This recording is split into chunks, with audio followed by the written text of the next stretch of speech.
Welcome to another episode of Tactical Police Leadership. Today is kind of a continuation of last episode where we are urging the tactical police leaders to step forward. Something that we see more and more of is a caveman approach to law enforcement. Why am I qualifying it like that? Well,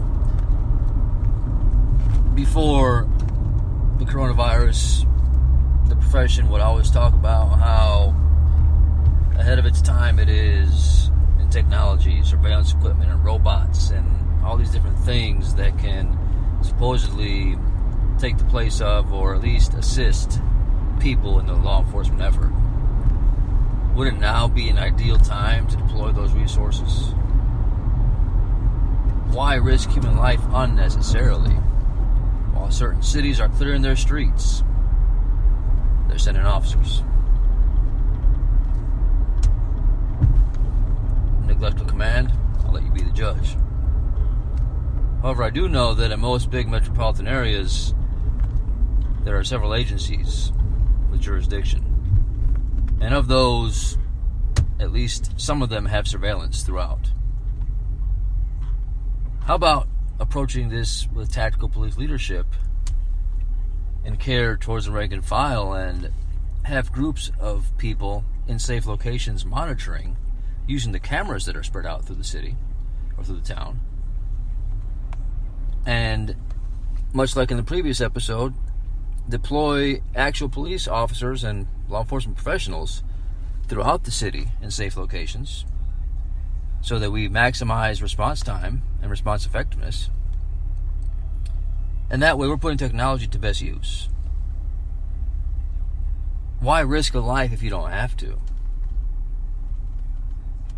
For the perception of safety. Perception of safety is a curious thing. Let's take a look into that. So, if I give you the two following scenarios, which one sounds safer or is perceived to be safer? A pit full of snakes in which all snakes are venomous, or a pit full of snakes in which only half of them are venomous? My friends out there, they're both just as dangerous for different reasons. So, would it be logical to say we're only going to give people protective boots and equipment that are in the pit full of venomous snakes? And the people that are in the pit where only a certain percentage of the snakes are venomous don't get any equipment at all? That's a ridiculous proposition if given careful thought as tactical police leader.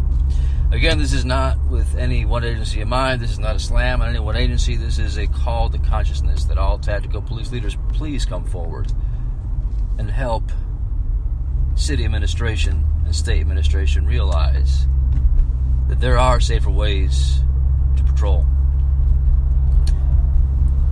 The last thing I'll leave you with listening to this episode is to make a distinction between essential personnel by defining essential personnel. Is it the personnel that's essential, or is it the function? Is it the service? You see, with careful analysis, we'll find out that it is the service that is essential, not the personnel. And with cities and towns having visible, less public out in the streets, to scale back to skeleton crews, to change to response to calls only, would only make sense and be safer for all involved.